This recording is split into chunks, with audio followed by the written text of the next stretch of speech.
Hello students, welcome back. I hope all you are fine and well. तो हम start करते हैं अब अपना नेक्स्ट चैप्टर। हमने अकाउंटेंसी में अपना first chapter accounting for partnership form fundamentals complete कर लिया था।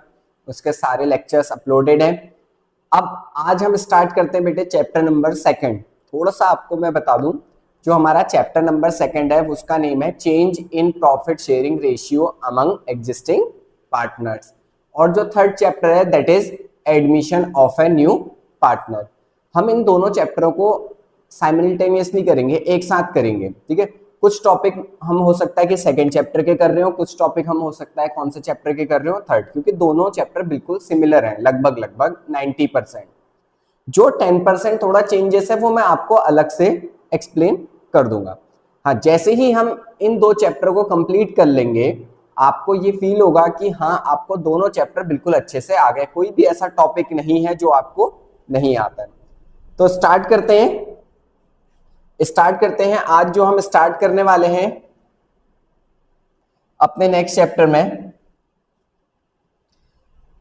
तो चैप्टर नंबर 2 जो हमने डिस्कस करना है change in profit sharing ratio among existing partner, जो चैप्टर का नेम है। इसमें जो सबसे पहला टॉपिक हम समझ रहे हैं बच्चों, पढ़ रहे हैं, वो किसको पढ़ेंगे? गुडविल। हमें क्या समझना है? गुडविल। गुडविल होता क्या है?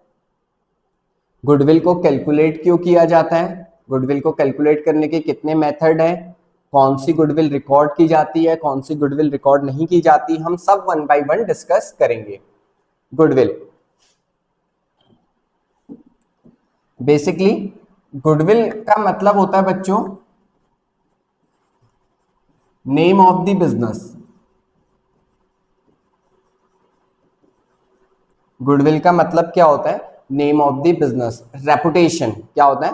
रेपुटेशन। जिस बिजनेस की रेपुटेशन, जिस बिजनेस का नेम जितना अच्छा होगा उस बिजनेस को प्रॉफिट उतने ज्यादा होंगे। तो क्या लिखा है? गुडविल मीन्स गुड नेम और the reputation earn by firm through the hard work and honesty of its owner. कह रहा है गुडविल क्या है? एक गुड नेम है और रेपुटेशन है जो अर्न करती है कोई भी फर्म अपने हार्डवर्क और ऑनेस्टी से। आगे लिखा है if a firm renders goods services to the customer who feel satisfied will come again and again and the firm will be able to earn more profit in future. कह रहा है अगर कोई फर्म गुड्स या services customer को sold करती है, अगर कस्टमर उससे सेटिस्फाई है तो वो बार बार आपकी फर्म में आएगा, ठीक है। तो इससे क्या होगा? कह रहा है आपको फ्यूचर में बहुत ज्यादा प्रॉफिट होंगे। कह रहा है दस the goodwill of the value, goodwill is the value of the reputation of A firm. तो गुडविल को हम एक तरीके से क्या बोलते हैं? Reputation of the firm which enables it to earn higher profit in comparison to normal profit earned by other firm in the same trade। कोई भी बिजनेस होता है जो सेम टाइप के बिजनेस करते हैं, हम एग्जांपल ले लेते हैं बच्चों सॉल्ट का, नमक का। आपने देखा होगा मार्केट में बहुत सारे नमक के ब्रांड्स हैं, लेकिन जो टाटा सॉल्ट है वो सबसे ज्यादा सोल्ड होता है। क्यों? क्योंकि वो कंपनी की एक अच्छी रेपुटेशन है। तो बाकी कंपनियों के कंपैरिजन में टाटा सॉल्ट का जो टर्नओवर है वो ज्यादा होता है, उसकी सेल्स ज्यादा होती है, तो उसको प्रॉफिट भी क्या होता होगा? ज्यादा होता होगा। अब डिस्कस करते हैं कैरेक्टरिस्टिक्स और फीचर्स ऑफ गुडविल। कह रहा है it is an intangible asset. जो गुडविल होती है वो कौन सी एसेट होती है? Intangible asset. सेकंड कह रहा है it is a valuable asset. ये कैसी एसेट है? वैल्यूएबल, बहुत इंपॉर्टेंट एसेट होती है। It is helpful in earning access profit. कह रहा है जो गुडविल है ये हमें हेल्प करती है एक्सेस प्रॉफिट को अर्न करने में, जैसे मैंने अभी आपको टाटा सॉल्ट का एग्जांपल समझाया था। कह रहा है it's value is liable to constant fluctuation. इसका मतलब ये हुआ जो गुडविल की वैल्यू है वो फिक्स्ड नहीं रहती। अगर आज 5 लाख है तो जरूरी नहीं है कि कल भी 5 लाख होगी, वो उसकी वैल्यू कम या ज्यादा होते रहती है। It is valuable only when entire business is sold. कह रहा है इसकी वैल्यू कब पता चलेगी, कब वैल्यूएबल होगी? जब आप पूरा बिजनेस बेचोगे, तभी आपको गुडविल की एग्जैक्ट वैल्यू आपको पता चल पाएगी। कह रहा है it is difficult to place an exact value of goodwill. Goodwill की एग्जैक्ट वैल्यू कितनी होगी ये कोई नहीं बता सकता। हर जगह हर सिचुएशन में गुडविल की वैल्यू क्या होती है, अलग अलग होती है। तो ये इसके कुछ कैरेक्टरिस्टिक्स थे जो हमने डिस्कस कर लिए। अब हमने पढ़ना है क्लासिफिकेशन ऑफ गुडविल। अब हमने क्या समझना है, classification of goodwill. Classification of goodwill मतलब गुडविल कितने टाइप की होती है। तो देखो लिखा है goodwill can be classified into two categories. Goodwill को हम कितनी कैटेगरी में क्लासिफाई करते हैं, दो कैटेगरी में। एक होती है परचेज गुडविल और एक होती है सेल्फ जनरेटेड गुडविल और इनहेरिटेंट गुडविल। परचेज गुडविल क्या होता है, परचेज गुडविल मतलब ये होता है बच्चों कि जैसे आप कोई कंपनी खरीद लो जिसका ऑलरेडी पहले से मार्केट में नेम है, तो आपने वो जब खरीदी तो उसको बोलते हैं परचेज गुडविल कोई भी बिजनेस। सेल्फ जनरेटेड गुडविल और इनहेरिटेंट गुडविल क्या होता है, आपने कोई बिजनेस स्टार्ट किया, उसमें धीरे धीरे हार्डवर्क की, मेहनत की, सालों साल कस्टमर बनाए, फिर आपका नेम हुआ, इसको बोलते हैं सेल्फ जनरेटेड गुडविल, जो हमने गुडविल खुद से बनाई है। परचेज गुडविल, मैं कोचिंग चला रहा हूं, मैं किसी बड़ी कोचिंग है उसको खरीद लूं तो उसका जो नेम है वो ऑटोमेटिकली मेरा नेम बन जाएगा जब मैं खरीदूंगा, तो उस टाइप की गुडविल को बोलते हैं purchase goodwill. Self generated goodwill, खुद से कोचिंग खोल रहा हूँ, खुद से बच्चों को पढ़ा रहा हूँ, अच्छा रिजल्ट दे रहे हैं, धीरे धीरे नेम बन रहा है मार्केट में, तो वो होती है सेल्फ जनरेटेड गुडविल। अब पढ़ते हैं सबसे पहले परचेज गुडविल के बारे में। किसके बारे में, परचेज गुडविल। कह रहा है purchase goodwill is the goodwill which is acquired by making a payment. कह रहा है उसको हमने कैसे खरीदा है, पेमेंट देके, पैसे देके। For example when a business is purchase the excess of purchase consideration over it net asset is refers to as purchase goodwill. यहाँ पे माइनस है, कह रहा है किसी भी कंपनी की आप क्या खरीदोगे, एसेट, जो भी एसेट्स खरीद रहे हो उसमें से क्या माइनस कर दीजिएगा, लाइबिलिटीज। समझ लीजिए किसी कंपनी की एसेट थी 5 लाख, किसी कंपनी की एसेट कितनी थी 5 लाख, आपने कितनी लाइबिलिटी देनी थी 2 लाख, वो भी दे दी, तो आपको कितने रुपए देने चाहिए 3 लाख। लेकिन ना आपने 3 लाख नहीं, आपने कितने रुपए दिए उनको 4 लाख। जो ये डिफरेंस है, जो ये डिफरेंस है 1 लाख का, ये गुडविल है। कह रहे हैं ये क्या है, गुडविल। तो जो आपने 1 लाख रुपए एक्स्ट्रा पे किए, जितने करने चाहिए थे, वो क्यों किए, क्योंकि वो क्या थी, कंपनी की गुडविल। क्या थी, कंपनी की गुडविल। ठीक है, आगे बात समझ में, चलिए आगे चलते हैं।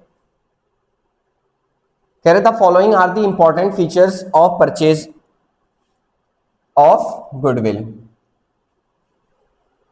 कह रहा है it arises on purchase of business. ये कैसे अराइज होती है, जब हम बिजनेस को परचेज करते हैं तभी हमें गुडविल अराइज होती है।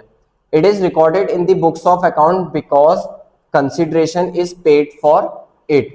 कह रहा है इसे हम बुक्स ऑफ अकाउंट में रिकॉर्ड करते हैं क्योंकि हमने उसके लिए वो कंसिडरेशन क्या कर रखा है, पे कर रखा है। कंसिडरेशन क्या कर रखा है बच्चों, पे कर रखा है। तो आपने कितने रुपए पे किए हैं आपको एग्जैक्ट पता है, हमने 1 लाख रुपए पे कर रखे हैं। It is shown in the balance sheet as an asset. कौन सी साइड दिखती है बेटे बच्चों, बैलेंस शीट की एसेट साइड में। ध्यान रखिएगा परचेज गुडविल को हम एसेट साइड में शो करते हैं, ये रिकॉर्ड होती है, इसको हम क्या करते हैं, रिकॉर्ड करते हैं। ठीक है, तो इसका मतलब है it is shown in the balance sheet कि हम परचेज गुडविल को हम परचेज गुडविल को रिकॉर्ड करते हैं। जो इंपॉर्टेंट पॉइंट है मैं उसको और हाईलाइट कर दे रहा हूं।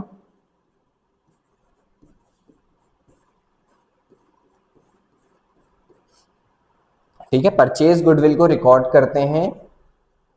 क्यों रिकॉर्ड करते हैं, क्योंकि हमें इसकी एग्जैक्ट वैल्यू पता होती है। जब आप कोई भी बिजनेस खरीदोगे, मान लीजिए मैंने कोई कंपनी खरीदी, कंपनी को मुझे कितने रुपए देने थे, सारे एसेट्स और लायबिलिटीज मिला के 3 लाख, लेकिन मैंने दिए कितने 4 लाख, 1 लाख रुपए ज्यादा दिए। जो 1 लाख रुपए ज्यादा दिए हैं वो किस चीज के दिए हैं, गुडविल। अब मुझे पता है मैंने गुडविल के कितने रुपए दिए, 1 लाख, इसीलिए उसे हम बुक्स ऑफ अकाउंट में क्या करते हैं, रिकॉर्ड करते हैं।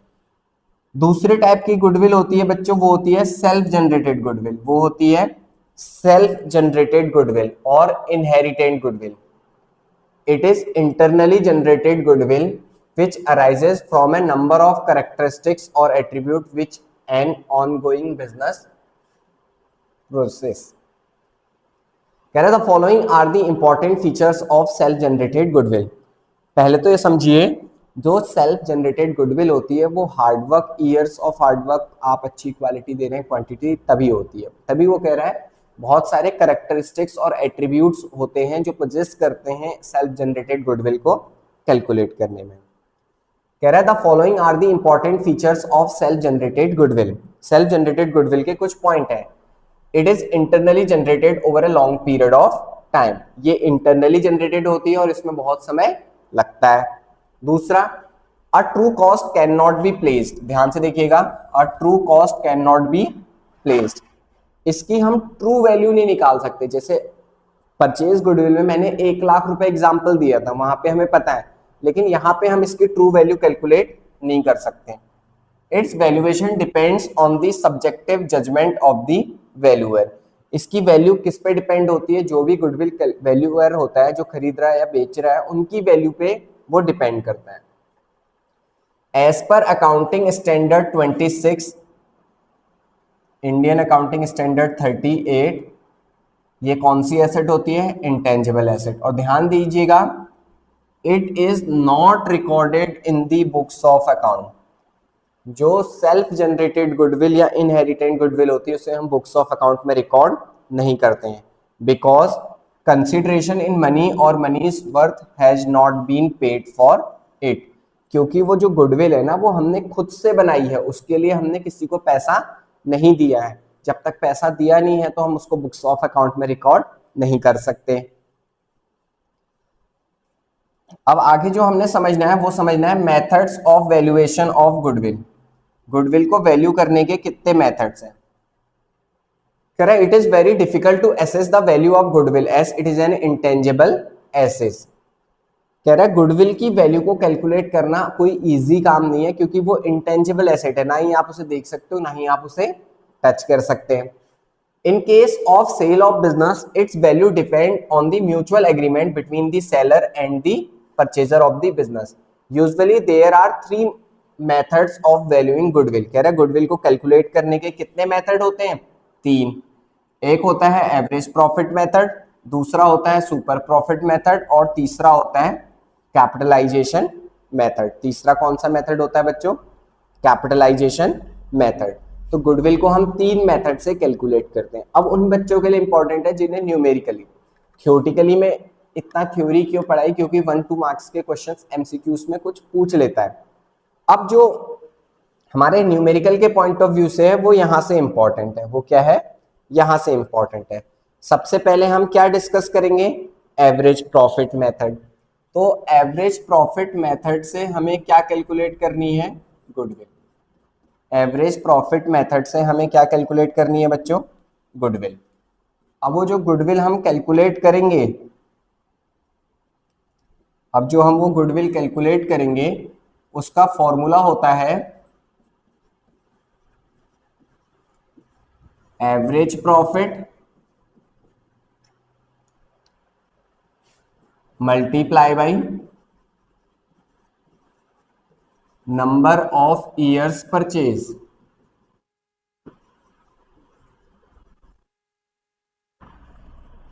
एवरेज प्रॉफिट मेथड से जब भी हम गुडविल निकालते हैं तो उसका फॉर्मूला होता है average profit into number of years purchase.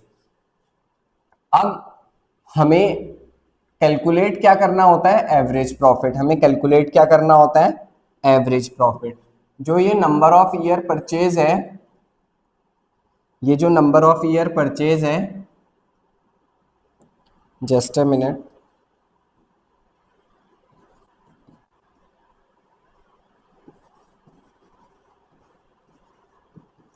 Always given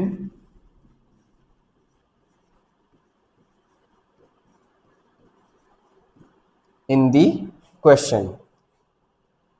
तो एवरेज प्रॉफिट मेथड से जब भी हम गुडविल कैलकुलेट करते हैं तो उसका फॉर्मूला होता है average profit into number of year purchase. Number of year purchase हमें हमेशा कहाँ पे दिया होगा, क्वेश्चन में। अब जो ये एवरेज प्रॉफिट है बच्चों, अब ये जो क्या है एवरेज प्रॉफिट है, ये कैसे निकलेगा, क्योंकि सर हमें ये तो पता चल गया गुडविल का फॉर्मूला हो गया एवरेज प्रॉफिट मेथड से, average profit into number of year purchase. अब जो एवरेज प्रॉफिट है बच्चों वो दो तरीके से निकलता है, जो एवरेज प्रॉफिट है वो कितने तरीके से निकलता है, दो तरीके से निकलता है, क्योंकि नंबर ऑफ ईयर परचेज तो क्वेश्चन में गिवन होगा। अब वो दो तरीके क्या है, एक होता है सिंपल एवरेज, एक क्या होता है सिंपल एवरेज, दूसरा होता है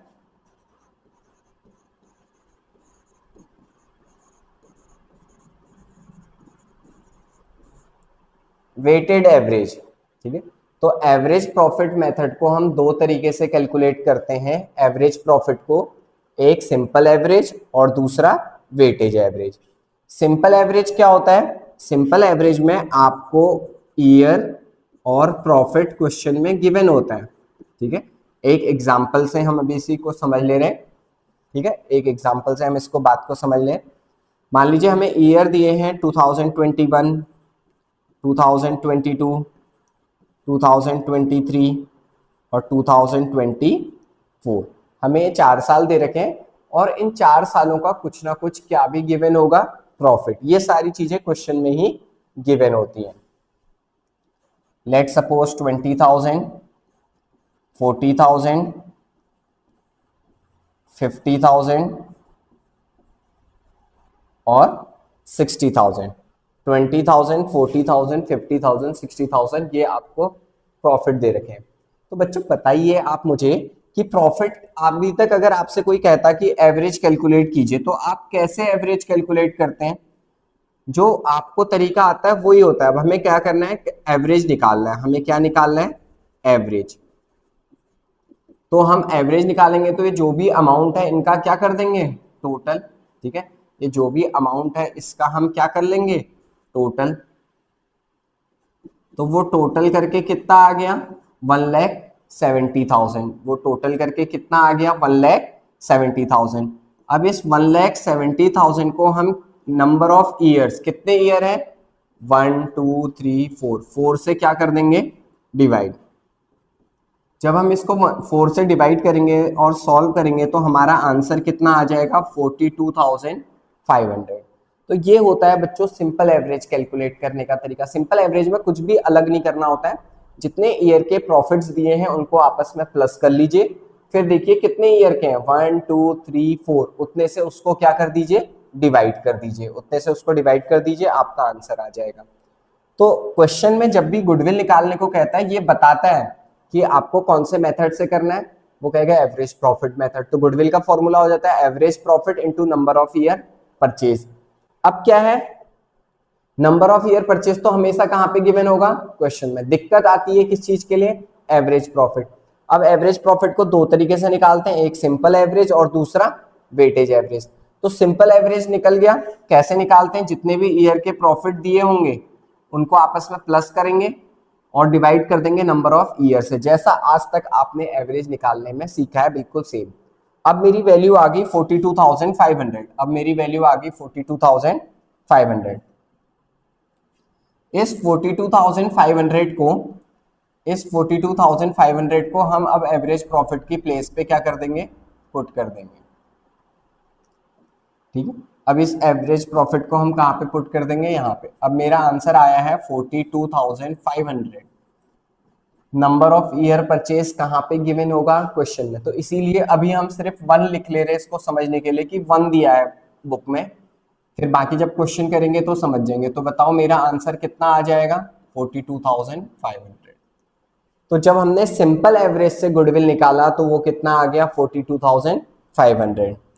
तो सर वेटेज एवरेज में क्या चेंज आता है, वेटेज एवरेज में क्या चेंज आता है, वेटेज एवरेज में भी ईयर और प्रॉफिट हमको गिवन होता है। ईयर और प्रॉफिट हमको क्या होगा, गिवन होगा सेम। और मैं सेम ही क्वेश्चन ले रहा हूं, मैं कोई क्वेश्चन चेंज नहीं कर रहा हूं। हमें ईयर और प्रॉफिट गिवन है और सेम वही ईयर 2021, 2022, 2023 और 2024। ऐसे ही हमें प्रॉफिट भी गिवन है, ऐसे ही हमें सेम प्रॉफिट ले रहे हैं 20,000, 40,000, 50,000 एंड 60,000। ठीक, तो सेम ही क्वेश्चन है, ईयर और प्रॉफिट, लेकिन इस बार हमें कौन सा एवरेज निकालना है बच्चों? Weightage average. तो जब भी वेटेज एवरेज निकालेंगे, जब भी वेटेज एवरेज निकालेंगे, ये जो ग्रीन मार्कर से मैंने ईयर्स और प्रॉफिट लिखे हैं ना, ये तो क्वेश्चन में ही गिवन होंगे। अब इसके आगे आपको दो काम करने होते हैं। एक तो आपको कॉलम बनाना होता है वेट का, एक आपको कॉलम किस चीज का बनाना होता है? वेट का। और दूसरा आपको निकालना करना होता है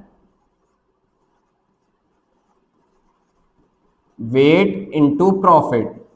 आपको दो कॉलम आपस में मल्टीप्लाई कर देने होते हैं, जिसको बोलते हैं वेट इनटू प्रॉफिट। वेट है ये, इसको और इसको, प्रॉफिट है ये, इन दोनों को ही अगले कॉलम में मल्टीप्लाई कर देते हैं। क्या कर देते हैं? मल्टीप्लाई कर देते हैं। तो ग्रीन मार्कर वाला आपको क्वेश्चन में गिवन होगा, आपने सिर्फ वेट लिखना है और लिखना है weight into profit. Weight into profit मतलब जो ये वेट है और ये प्रॉफिट है, इनको आपस में क्या करेंगे? मल्टीप्लाई। वेट कैसे देते हैं? हमें काउंटिंग आती है 1 2 3 4, जो नेचुरल नंबर है बस उसकी काउंटिंग करनी होती है 1 2 3 4। अभी और ईयर्स होते तो 5 6 7 8, इस तरीके से हम सिमिलरली उसमें काउंटिंग देते रहते हैं। 99% टाइम ऐसे ही वेट देते हैं 1 2 3 4 5। कभी कभार, कभी कभी कोई ऐसी सिचुएशन आ जाती है जहां पे क्वेश्चन में खुद बोला गया होगा 2021 को इतना वेट दो, 2022 को इतना वेट दो, तो उस समय पे तो आप क्वेश्चन के अकॉर्डिंग वेट देंगे। उस समय पे तो आप किसके अकॉर्डिंग वेट देंगे? क्वेश्चन के अकॉर्डिंग। अदरवाइज हमेशा ऐसे ही देंगे। अब अगला कॉलम हमें कह रहा है वेट और प्रॉफिट। वेट और प्रॉफिट निकालना है, तो 20 इंटू 1 कितना आ जाएगा बताइए? 20,000। वैसे ही 40 इंटू 2 कितना हो जाएगा? 80,000। 50 इंटू 3 1,50,000। 60 इंटू 4 2,40,000। तो क्या दो स्टेप बढ़े? समझ में आ गया। अब हमें क्या करना होता है? इसका टोटल करना होता है। इसको बोलते हैं सिग्मा डब्ल्यू। वेट को हमने किससे डिनोट कर दिया? डब्ल्यू से। इसको हम डिनोट करते हैं sigma W into P. Sigma मतलब होता है सम, सम कर दो, डब्ल्यू मतलब वेट का, यहाँ पे सम कर दो वेट इंटू प्रॉफिट जो हमने किया उसका सम कर दो। तो इसको करते हैं 4 + 3 7 8 10। इसका टोटल कितना आ गया? 10। ऐसे ही दूसरे साइड का भी टोटल करते हैं 240 290 390 4,90,000। पूरा सॉल्व करके कितना आ गया ये? 4,90,000। आगे बात समझ में? 4,90,000। अब हमें पहले कैलकुलेट तो बेसिकली करना क्या है?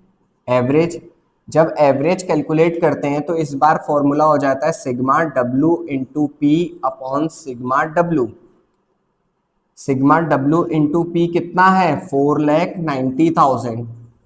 और सिग्मा डब्ल्यू कितना है? 10।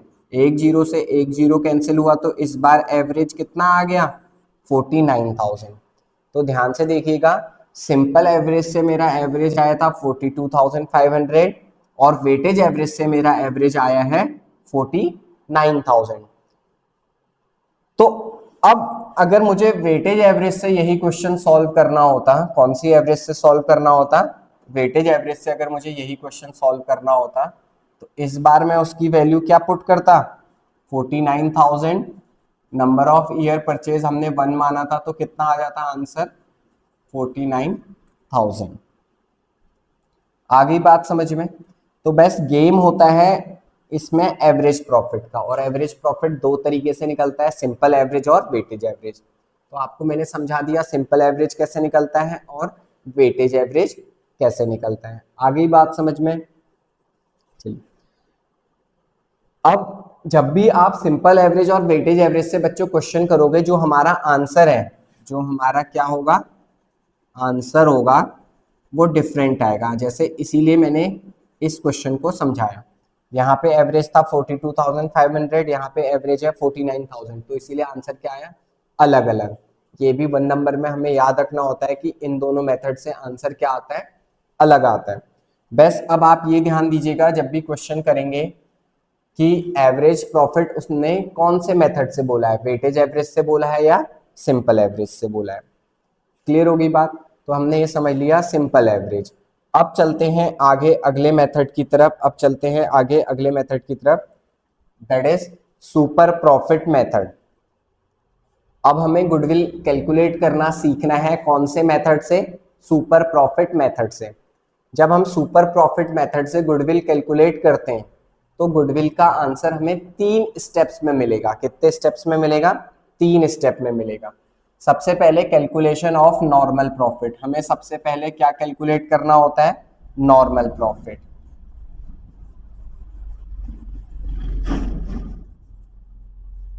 तो नॉर्मल प्रॉफिट को कैलकुलेट करने का फॉर्मूला होता है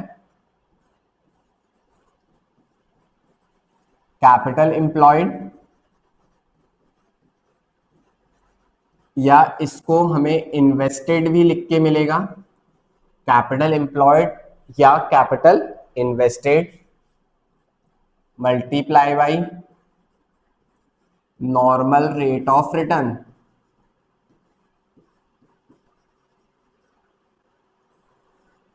डिवाइडेड बाई 100। तो सबसे पहले हम क्या कैलकुलेट करते हैं, नॉर्मल प्रॉफिट। नॉर्मल प्रॉफिट कैसे निकलता है, कैपिटल एम्प्लॉयड या capital invested multiply by normal rate of return divided by 100। तो इस तरीके से हम किसकी वैल्यू निकाल देंगे, नॉर्मल प्रॉफिट। स्टेप 2 में हमें कैलकुलेट करना होता है बच्चों सुपर प्रॉफिट। क्या कैलकुलेट करना होता है, सुपर प्रॉफिट। सुपर प्रॉफिट कैसे निकलता है, वो निकलता है एवरेज और एक्चुअल प्रॉफिट। मतलब क्वेश्चन में हमें या तो एवरेज प्रॉफिट ढूंढना होगा या एक्चुअल प्रॉफिट, माइनस कर देते हैं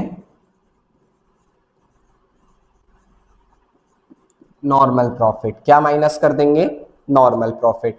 और ये नॉर्मल प्रॉफिट की वैल्यू हम कहाँ पे कैलकुलेट कर रहे हैं, स्टेप 1 में। कहाँ पे कैलकुलेट कर रहे हैं, स्टेप 1 में। फिर हमें निकालनी होती है गुडविल। हमें क्या कैलकुलेट करना होता है, गुडविल। तो गुडविल का फॉर्मूला क्या होता है, सुपर प्रॉफिट मेथड से। तो ध्यान से देखिएगा, उसका फॉर्मूला हो जाता है super profit multiply by number of year purchase, number of year purchase. अब देखो सुपर प्रॉफिट की वैल्यू हमने कहां पे कैलकुलेट की थी, स्टेप 2 में, multiply by number of year purchase. और जो नंबर ऑफ ईयर परचेज है वो कहां पे गिवन होगा,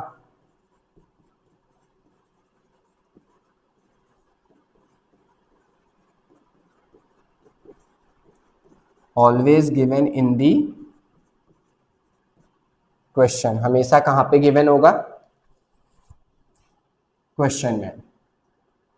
तो जब भी हम सुपर प्रॉफिट मेथड से गुडविल की वैल्यू कैलकुलेट करेंगे तो कितने स्टेप में आंसर आएगा, 3।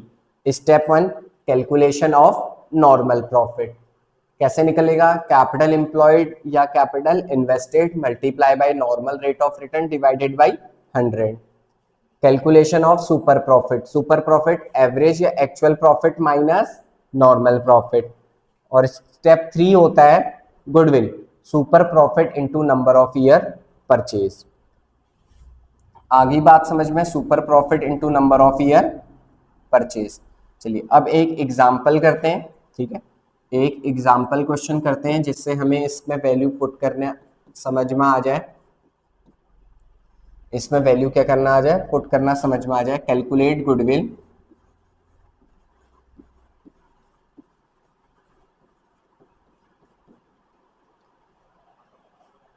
ऑन 3 years परचेज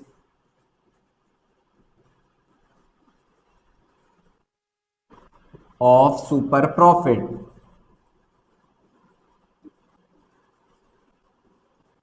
क्या कह रहा है, गुडविल को कैलकुलेट करो 3 इयर्स परचेज। तो देखो ये नंबर ऑफ ईयर परचेज हमेशा कहाँ पे गिवन होता है, क्वेश्चन में।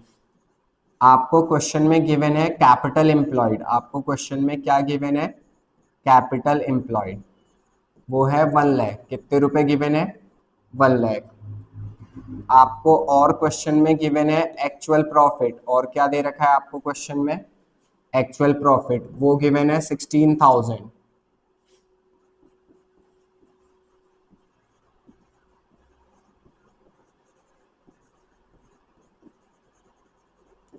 हमें normal rate of return given है 10%। तो ये कुछ इंफॉर्मेशन दे रखी है, इस इंफॉर्मेशन के बेस पे हमसे कह रहा है क्या कैलकुलेट करो, गुडविल कौन से मेथड से, सुपर प्रॉफिट से।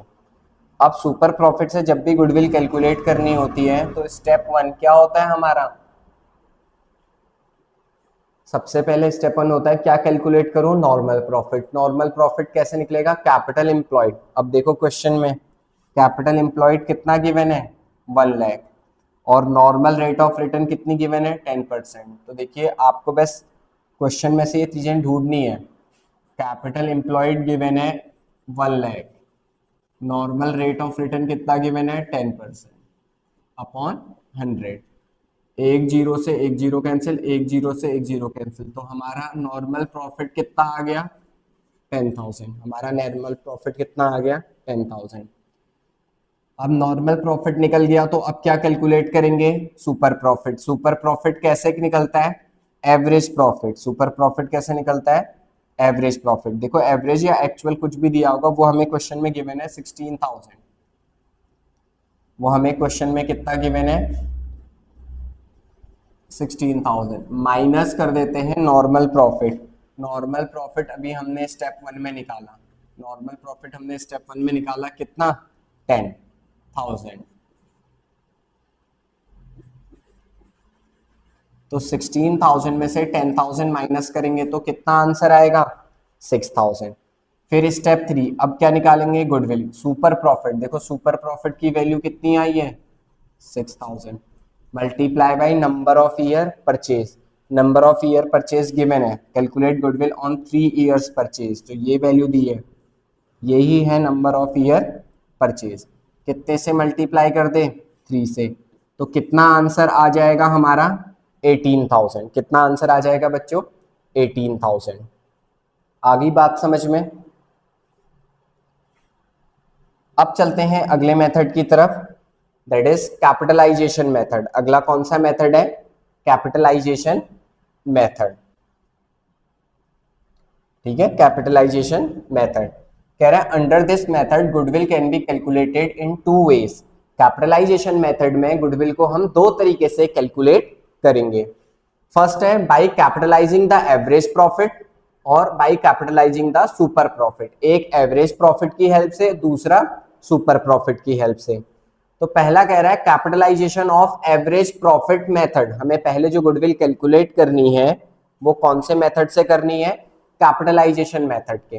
कैपिटलाइजेशन मेथड बच्चों 2 तरीके से पूछेगा, एक पूछेगा एवरेज कैपिटलाइजेशन मेथड, दूसरा बोलेगा सुपर कैपिटलाइजेशन मेथड। तो पहले हम कौन सा वाला पढ़ रहे हैं, एवरेज कैपिटलाइजेशन मेथड। कौन सा पढ़ रहे, एवरेज वाला। तो जब भी हम एवरेज प्रॉफिट मेथड कहेगा कैपिटलाइजेशन की हेल्प से, अब थोड़ा कंफ्यूज मत होइएगा, एक है एवरेज प्रॉफिट मेथड जो अभी हमने स्टार्टिंग में सीखा, दूसरा है capitalisation of average profit method. तो दोनों का मेथड अलग होता है। अगर कैपिटलाइजेशन लग जाएगा तो थोड़ा ध्यान देना कि वो एवरेज पूछ रहा है या सुपर। अब एवरेज पूछ रहा है तो इसमें भी जो हमारा आंसर है वो 3 स्टेप में आएगा। वो कितने स्टेप में आता है, 3 स्टेप में आता है। सबसे पहले क्या कैलकुलेट करना होता है, एवरेज प्रॉफिट। तो एवरेज मेथड में हमने सीखा था कैसे हम एवरेज प्रॉफिट को कैलकुलेट करते हैं। जब अभी हमने एवरेज प्रॉफिट मेथड सीखा था तो उस समय मैंने आपको सिखाया था एवरेज प्रॉफिट कितने तरीके से कैलकुलेट करते हैं।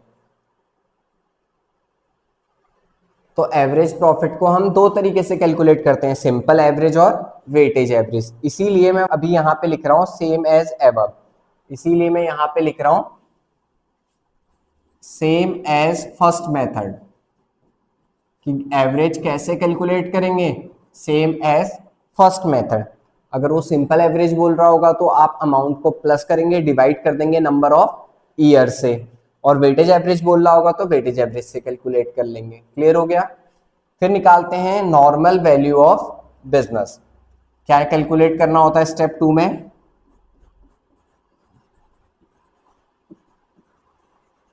Normal value of business. Normal value of business कैसे कैलकुलेट करते हैं, वो करते हैं average profit multiply by 100 divided by normal rate of return. तो स्टेप 1 में क्या निकालेंगे बच्चों, एवरेज प्रॉफिट। अब स्टेप 2 में फिर क्या कैलकुलेट करते हैं, normal value of the business. Normal value of the business निकलता कैसे है, एवरेज प्रॉफिट, जो जिसकी वैल्यू या तो क्वेश्चन में गिवन होगी या आप ऐसे कैलकुलेट करोगे, मल्टीप्लाई कर दोगे 100 डिवाइड कर दोगे नॉर्मल रेट ऑफ रिटर्न से। Step 3 goodwill. अब इसमें गुडविल का फॉर्मूला क्या होता है, ठीक है, तो इसमें हमें किसका फॉर्मूला लिखना होता है, गुडविल। गुडविल का फॉर्मूला क्या होता है, capitalisation of average profit method से। थोड़ा सा ध्यान दीजिएगा, वो होता है normal value of business minus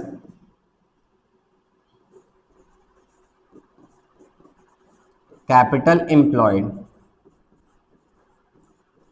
normal value of business minus capital employed. तो कैपिटलाइजेशन ऑफ गुडविल जो हम निकलते हैं गुडविल कैपिटलाइजेशन मेथड से, normal value of business minus capital employed. आ गई बात समझ में। तो अब इसका भी एक एग्जाम्पल करते हैं, इसका भी एक क्या सॉल्व करते हैं बच्चों, एग्जाम्पल सॉल्व करते हैं, तो आपको और ज्यादा अच्छी अंडरस्टैंडिंग हो जाएगी। क्वेश्चन को ध्यान से समझना, कह रहा है calculation of goodwill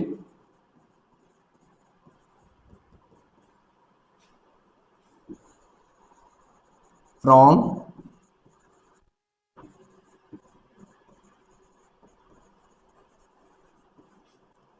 average capitalisation method,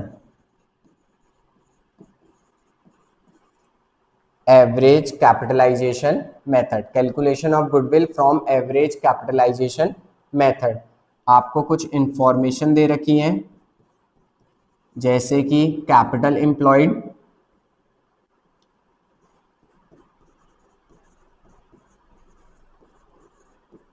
उसकी वैल्यू दे रखी है 1 lakh.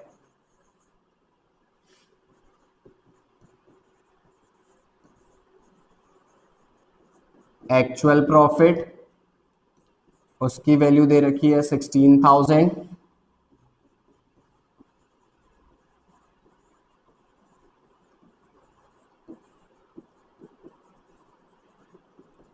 Normal rate of return given है हमें कितना परसेंट, 10%।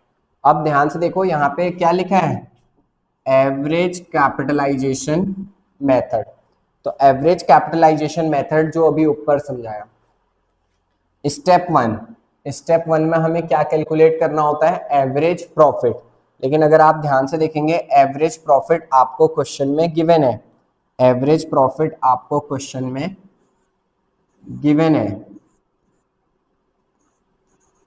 इसी को हम क्या बोलते हैं, एवरेज प्रॉफिट।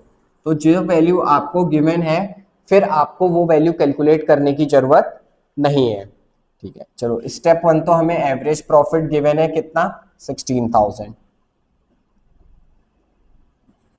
यहाँ पे मुझे एवरेज प्रॉफिट निकालना था जो क्वेश्चन ने मुझे गिवन है, तो मेरा आंसर इजी हो गया, मुझे प्रॉफिट मिल गया 16,000।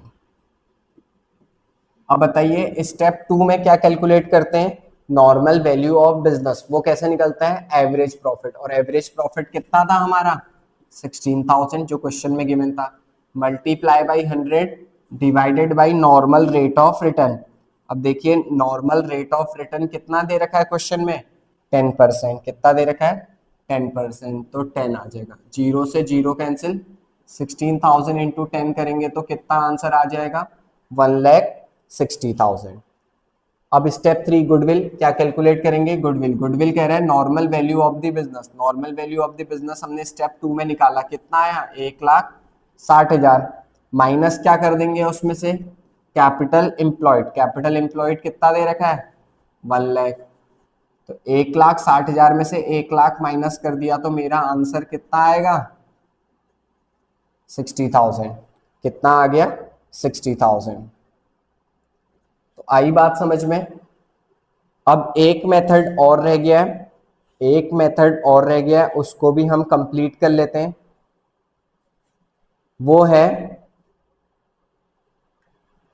Capitalisation of super profit method. Capitalisation of super profit method. तो सुपर प्रॉफिट मेथड अलग था, capitalisation of super profit method क्या होता है बच्चों, अलग होता है। इसका आंसर भी 3 स्टेप में आएगा, इसका आंसर भी कितने स्टेप में आएगा, 3। सबसे पहले क्या निकालते हैं, नॉर्मल प्रॉफिट। सबसे पहले हम क्या कैलकुलेट करते हैं, नॉर्मल प्रॉफिट। सेम उसी तरीके से कैलकुलेट करेंगे जैसा हमने पीछे सीखा था, कोई चेंज नहीं है। मतलब sir capital employed multiply by normal rate of return.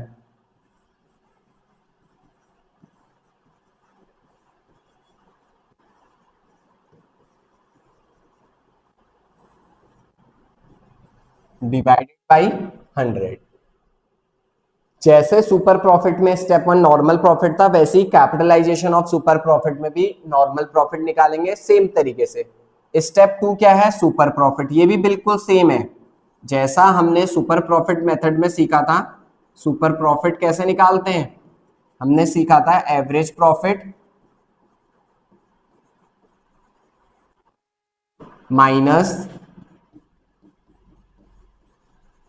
Normal profit. बस सेम उसी तरीके से हम क्या कैलकुलेट करते हैं, सुपर प्रॉफिट। तो स्टेप 1 स्टेप 2 तो सुपर प्रॉफिट मेथड के भी सेम है, capitalisation of super profit method के भी सेम है। बस जो थोड़ा सा चेंज आता है वो आता है स्टेप 3 में, गुडविल के फॉर्मूले में। किस चीज के फॉर्मूले में, गुडविल के फॉर्मूले में। तो यहां पे गुडविल का फॉर्मूला हो जाता है super profit multiply by 100 divided by normal rate of return.